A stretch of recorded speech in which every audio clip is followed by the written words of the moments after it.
Ce témoignage vous est présenté par le laboratoire d'orthèse-prothèse du Centre intégré de santé et de services sociaux de l'Abitibi-Témiscamingue. Mon nom, c'est Cindy Lebel. J'ai 32 ans. Puis ça, c'est William Binette. Il y a 8 ans. Il y a le syndrome de Dravet. C'est un syndrome épileptique sévère, réfractaire. Il résiste aux médicaments. Il fait des convulsions à journée longue. La nuit, ça roule dans sa tête à journée longue. Donc, pour lui, c'est ça. C'est depuis que ça va faire 5 ans en janvier qu'il est malade. Traitement par-dessus traitement, opération qu'on a eu dernièrement. Donc, il est en convalescence en ce moment. William se réveille dans la nuit à 2-3 heures du matin. Ses journées commencent très, très tôt.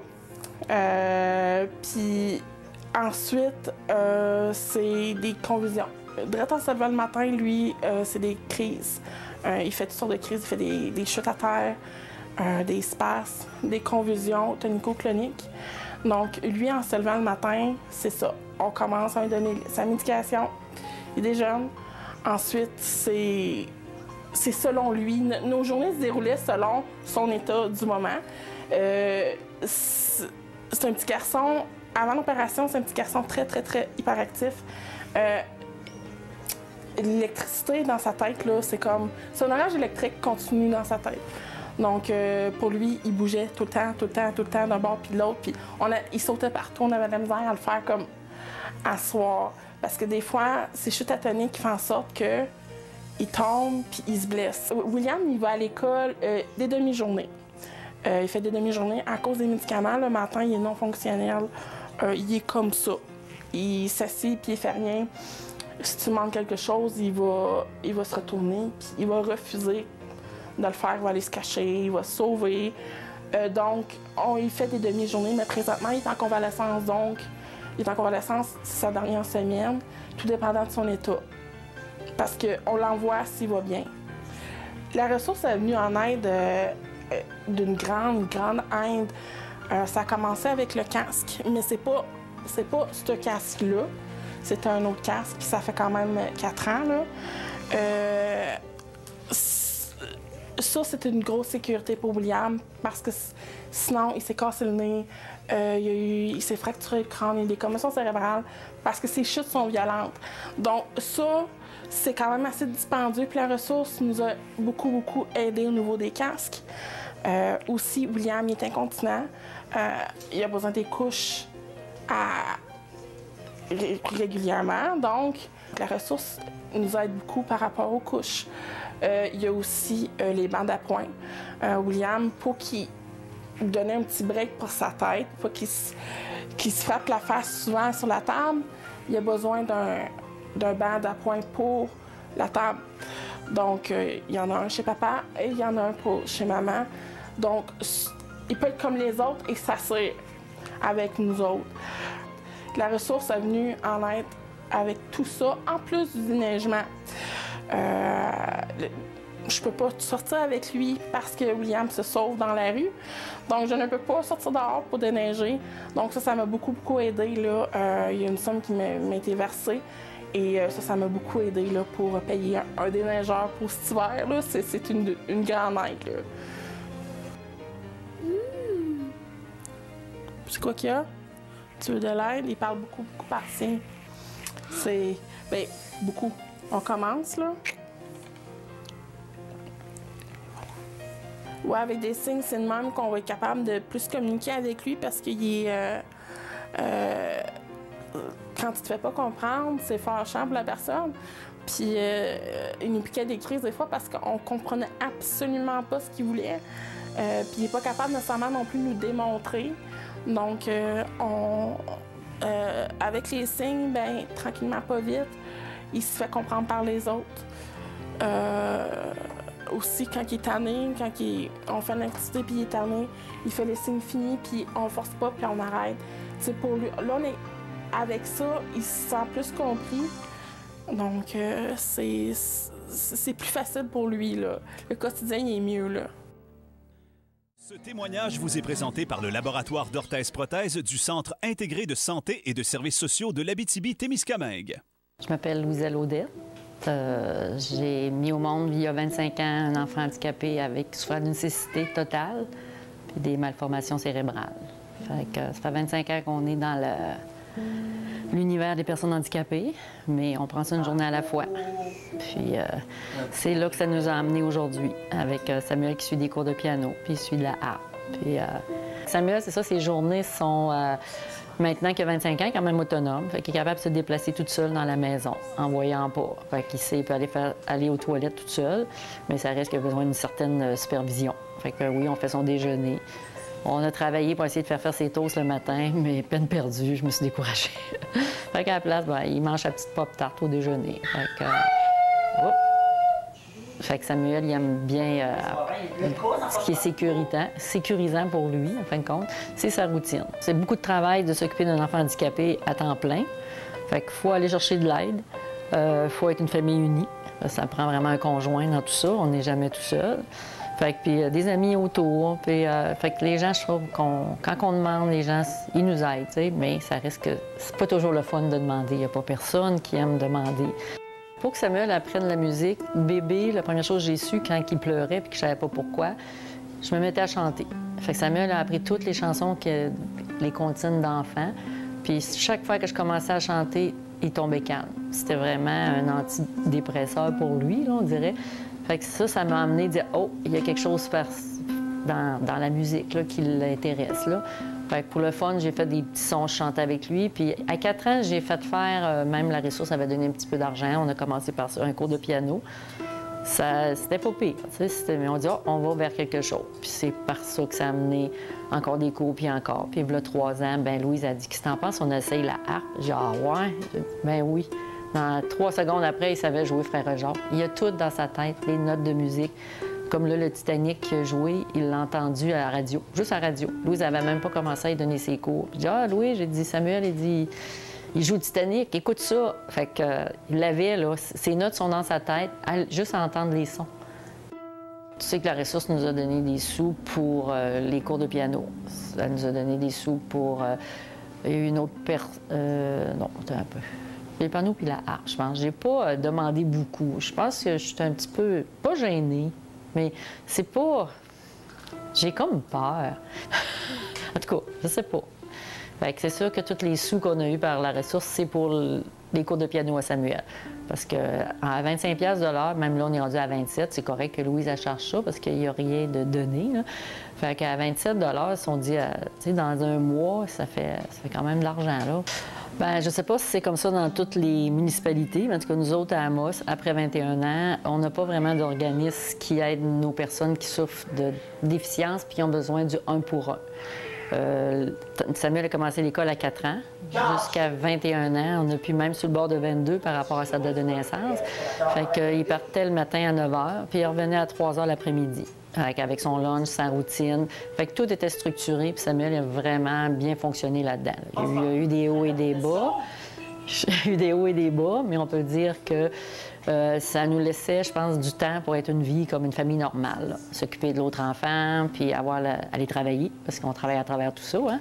Fait que, ça nous a donné une chance. Mais depuis que Samuel a 21 ans, il n'y a plus de ressources pour lui. Fait que s'il y aurait plus d'activités à l'extérieur qu'à tous les jours réguliers pour les personnes déficientes, si on pourrait avoir ça comme ressource chez nous, je pense que ça aiderait énormément les familles à garder leurs enfants justement déficients plus longtemps à la maison. Ce témoignage vous est présenté par le laboratoire d'orthèse prothèse du Centre intégré de santé et de services sociaux de l'Abitibi-Témiscamingue. Je m'appelle Joanne Labbé. J'ai mon fils aîné avec moi, à mes côtés, Bruno-Pierre Morin, le père de Bruno-Pierre, Luc. On a aussi une fille qui est un petit peu plus jeune que Bruno-Pierre qui s'appelle Cassiopée. Bruno-Pierre, il a la trisomie 21. C'est un garçon très enjoué, très blagueur, il aime faire rire. Il est toujours de bonne humeur. C'est rare. C'est rare qu'on le voit de mauvaise humeur. C'est un grand fan de l'équipe des Canadiens. Donc, les fois où on peut le voir un petit peu moins de bonne humeur, c'est quand les Canadiens... perdent. Quand les Canadiens perdent. Alors là, ça, c'est... Mais ça dure pas longtemps. Il y a des fois, quand nous autres, on se sent comme moins bien, là, il est là pour nous remettre à notre place, mettons, du crime, profiter du beau temps qu'on a. Eux autres, la vie est belle. La vie est belle. Moi, dans la journée à l'école, moi, à Saint-Sac lundi, on fait la soupe avec Kim. Et j'ai un stage avec Francine Malençon aujourd'hui. Puis mardi, c'est toute la journée à l'école avec Kim Lapointe. Et le mercredi, moi je suis au Centre de patrimoine. Moi je fais la table et la cuisine, préparer la cuisine. Pour moi, la cuisine, c'est comme un esprit d'équipe. Et que je donne aux autres. Là. Et si c'est des questions à eux, je les pose. Puis les jeudis matin, je suis au club de l'amitié. Je fais activités comme les quais, les poches. Puis là, t'as oublié le jeudi soir aussi, tu fais quelque chose. Et le jeudi soir, c'est de la danse à tous les jeudis. Mais c'est sûr, l'appartement que Joanne a fait en bas, c'est un gros pas pour l'autonomie aussi. Nous autres, on parle là, avec les foyers pour aller en appartement puis tout, là, mais comme parents, nous autres, on n'est pas rendus là encore. Là, mais quand il reste tout seul à la maison, s'il y a ses dîners de près, je sais que je peux partir puis le laisser faire. Moi, je trouve ça bien. C'est comme un rêve futur. Quand mes deux parents sont pas là, je trouve une maison puis un futur travail. Ce serait là que mettre plus à l'action, là. De foncer puis agir comme il faut. Puis tu veux être prêt, mettons, mais tu es prêt à aller en appartement. La ressource, mais on a fait une demande d'aide pour. Il fait de la danse. Puis ça fait 2 ans de fil là, qui nous aide à payer sa danse. Quand je faisais de la bicyclette avec lui, il se décourageait parce qu'à un moment donné, le pied tombait. Puis là, non, je veux me retourner chez nous. Fait que là, on a fait faire avec l'aide de la ressource. On a fait une demande pour qu'il fasse une bicyclette adaptée pour lui. Mais surtout pas trop loin, là, pas un trajet trop loin non plus. Ouais. On va commencer tranquillement, mais après ça, tu vas devenir habile et encore plus autonome avec ton vélo. Là. Même pro de la bicyclette. Pro de la bicyclette. Tu sais, nous autres, là, quand il est nos mondes, Bruno Pierre, c'est une montagne. On ne sait pas dans quoi qu'on s'embarque. Quand ça arrive, c'est difficile, mais après 22 ans, là, moi, je trouve ça merveilleux, en tout cas. Moi, je dis souvent que c'est une des belles choses qui est arrivée dans ma vie. Quand Bruno Pierre nous a ramenés aux vraies choses. Moi, je suis devenue... je le sais qu'on est devenus des meilleures personnes grâce à Bruno Pierre qui nous ramène aux vraies valeurs de la vie, à l'essentiel, au moment présent. C'est comme lui qui dit, c'est un choc quand ça arrive, mais on réalise assez rapidement que c'est du positif dans notre vie. Je vous ai présenté par le laboratoire d'Orthèse Prothèse du Centre intégré de santé et de services sociaux de l'Abitibi-Témiscamingue. Mon nom, c'est Carole Deschênes. Je suis l'heureuse maman d'un grand garçon, Maxime, et d'une fille. On fait le témoignage pour un peu raconter notre histoire. Maxime est né le 9 avril 1995, un petit gars en santé bien normale. Il a commencé à avoir des problèmes de santé, des problèmes de marche, je dirais, vers l'âge de 4 ans.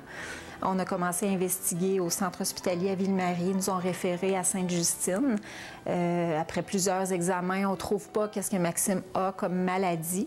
On sait probablement que c'est une maladie neurologique dégénérative.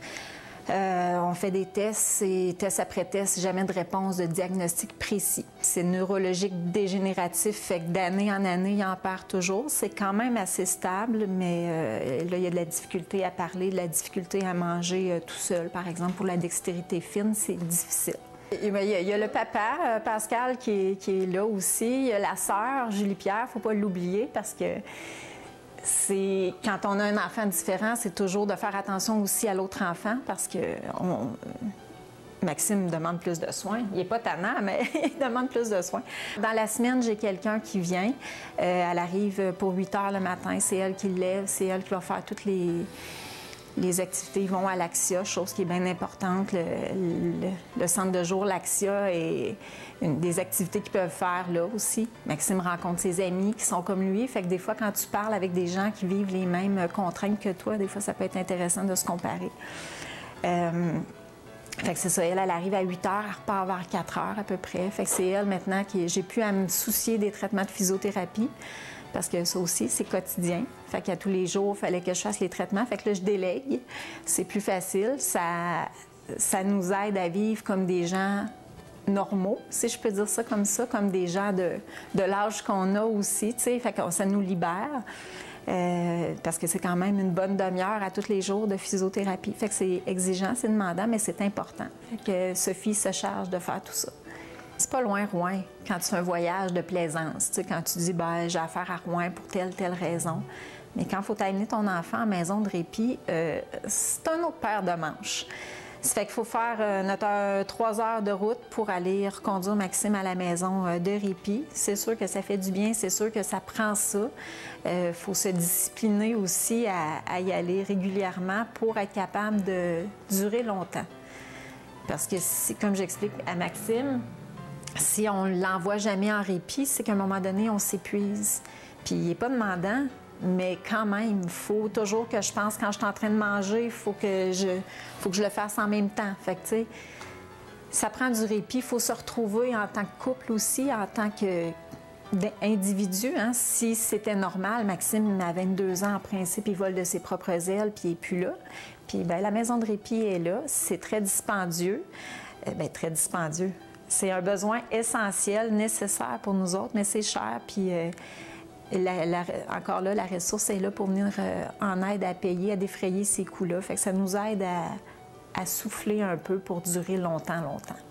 Que dans la vie, on connaît tous quelqu'un qui a un frère, une sœur, un enfant ou un ami qui a une différence, un handicap. J'haïs dire handicap. Ça fait qu'on connaît tous quelqu'un qui a une difficulté, peu importe. Et je trouve qu'on a la chance d'avoir cet organisme-là qui est la ressource en Abitibi-Témiscamingue. Connaissant plein de monde, connaissant la ressource qui nous vient en aide, je trouve que c'est le temps de donner parce que ça reste pour notre monde. Tous ceux qu'on connaît qui en ont besoin. Fait que je trouve ça important de donner. Il n'y a pas de petits dons. Ça fait des années que je suis bénévole aussi pour la ressource, que je travaille en arrière. Je vois la générosité des gens, on le dit souvent, hein, au Témiscamingue, en Abitibi, on est très, très, très généreux. Ça nous touche toutes. Il faut donner pour que la ressource puisse continuer de distribuer ces montants-là un peu partout pour venir en aide aux familles et aux individus. Ce témoignage vous est présenté par le laboratoire d'orthèse-prothèse du Centre intégré de santé et de services sociaux de l'Abitibi-Témiscamingue. Je m'appelle Judith Partenay, je suis la maman d'Eliott. Puis moi, je m'appelle Mathieu Boivin, le papa d'Eliott Boivin. On a aussi 3 autres enfants, une grande fille de 14 ans, un garçon de 11 ans et un petit garçon de 3 ans et Eliott, 5 ans. La condition d'Eliott, il a le syndrome de 12, qui est une épilepsie sévère réfractaire. C'est toutes sortes de crises d'épilepsie quotidiennes. On n'arrive pas à la contrôler. Il est aussi autiste, puis il y a des retards moteurs. Puis que ça fait en sorte qu'il y a des journées qu'Eliott est quand même assez fonctionnel, il est verbal, il joue, il y a des troubles d'élocution, mais on arrive à comprendre quand même ce qu'il dit. Puis d'autres journées où ce qui est vraiment non fonctionnel, qui ne veut pas parler à personne, qu'il est couché, qu'il est couché, puis que les convulsions font en sorte qu'il n'est pas capable de manger, puis d'être un enfant. Attention, de profiter de la vie, en fait. c'est un petit garçon qui aime les gens. Comme là, il est content, il est heureux. Puis là, il va avoir de la lumière, des gens qui parlent. Puis là, ben, il fait des shutdowns. Il vient qu'il est plus capable de gérer. Ça vient trop comme dans sa tête. Trop d'informations tout en même temps. Fait que là, il vit en shutdown. Puis souvent, c'est là que l'épilepsie va sortir aussi. Bien, en fait, tu sais, les bruits, la lumière, les gens, tout vient... Il est hyper sensible. Tout ce que nous, on ressent, lui, c'est fois 1000. Fait que disons qu'on va quelque part à l'épicerie, puis il y a un petit bruit, mais lui, il va faire... C'est quoi le bruit? Je le vois que ça le fatigue, puis il faut penser à sa place. Puis là, ah, mais là, c'est ça le bruit. Puis ça devient un irritant, dans le fond, pour lui. Et puis nous, c'est pareil. On s'est adapté, dans le fond. Tu sais, au début, on le comprenait pas trop, puis au fil des ans, puis des avec le diagnostics, langage qui s'est développé, parce que jusqu'à l'âge de 3 ans, il parlait pas vraiment Elliott. Il disait 2 mots ensemble. Puis là, on aurait dit que c'était d'épilepsie. On ne savait pas, parce que l'épilepsie, tout le monde pense que c'est juste shaké, hein. Mais c'est pas ça. Puis il était couché à terre. Nous, on passait par-dessus, on se disait, wow, tu sais, il est fatigué, il est fatigué, grosse journée. tout ça. Puis souvent, il fait quoi? Puis là, il fixe dans le vide de même. C'est des absences, dans le fond. Tu sais, on pense qu'il était lunatique. Puis aussitôt qu'ils ont donné des anticonvulsivants, c'est quoi, le Keppra, 2 semaines après, il s'est mis à parler. On est sorti dehors, il dit, plus caca de vache. Là, je savais pas seulement qu'il avait dit des mots, il venait de faire un lien avec son environnement. Au printemps. Chose qu'il avait jamais faite. Ouais, c'est au printemps. Tu sais, chose qu'il avait jamais faite. Fait qu'on était là. Ça l'a aidé beaucoup. Ouais. Quand son langage s'est développé. C'est pas tout le monde qui le comprend, mais nous, on le comprend. Fait qu'il y a moins de frustration aussi. Il va au CRD à Claque-Foyer, dans le fond, 2 fois semaine. Il fait de l'ergothérapie, une éducatrice, orthophoniste, puis pas mal l'équipe qui est derrière lui en ce moment. Parce qu'il est hyper sensible, il se met tout dans le fond de la gorge aussi, puis il mange pas. Fait que là, c'est ce qu'ils font, c'est pour qu'il le mastique comme du monde, avale, puis aussi l'autonomie. On travaille sur que monsieur s'habille par lui-même avec les petits pictogrammes qu'il y a là. Puis c'est des choses pas mal, puis le moteur aussi, son ergo travaille avec lui pour qu'il puisse... comme du tricycle. Il y a montré à faire du tricycle. On essayait, mais eux, ils ont la chance d'avoir un long couloir. Fait que 2 fois semaine, ils faisaient faire du tricycle, Alexandra. La ressource nous a beaucoup aidés. Dans le fond, on a eu une chaise multipositionnelle pour qu'il s'ajuste avec la grandeur d'Elliott. Puis comme ça, il est bien assis à la table. Mais ça nous permet d'être une famille plus fonctionnelle. Juste pour les repas aussi, là, la chaise nous a permis de tous s'asseoir ensemble là, à la table. Là. Auparavant, Elliott avait beaucoup de misère là, à rester avec nous. Souvent, il mangeait pas ou il mangeait dans le salon. Ou, tu sais, On a aussi les couches qui sont fournies ainsi que les lingettes. Elliott est toujours pas propre. On a aussi une remorque à vélo qui est vraiment formidable, qu'on a pu... Elliott, il adore aller se promener en vélo. Puis ce qui est merveilleux, c'est quand il fait du vélo, il voit des enfants de son âge qui en fait, puis il dit « moi aussi », que lui aussi, tu sais, il peut avoir une vie comme un enfant de son âge. La ressource, des casques pour son épilepsie aussi qui nous ont aidés à avoir pour quand Elliott fait des chutes atoniques, que sa tête soit protégée des blessures. La communauté des enfants là, qui ont des besoins, c'est ça qui est le fun, c'est que c'est vraiment petit. Ça fait que tout le monde se connaît un peu, hein, puis ils se parlent via Facebook, les réseaux sociaux. Et puis, tout le monde nous en parle de la ressource, tu sais, hein, Judith? Oui, ça l'aide beaucoup d'enfants. Il y a beaucoup de gens que ça va aider justement à les faire sortir un peu, à améliorer leur qualité de vie, puis à intégrer tous les enfants, tu sais, à la famille, là. On est chanceux en Abitibi d'avoir une fondation comme La Ressource qui nous aide les familles, parce qu'on connaît plusieurs familles avec des enfants à besoins particuliers, puis qui font en sorte que justement on peut avoir une meilleure qualité de vie, les enfants peuvent avoir une meilleure qualité de vie, puis que c'est intéressant aussi que c'est des gens, de savoir que c'est la communauté qui nous appuie, que c'est des dons qui viennent d'ici de l'Abitibi, qui est redonné aux gens de l'Abitibi, tout sans supporté par ta communauté.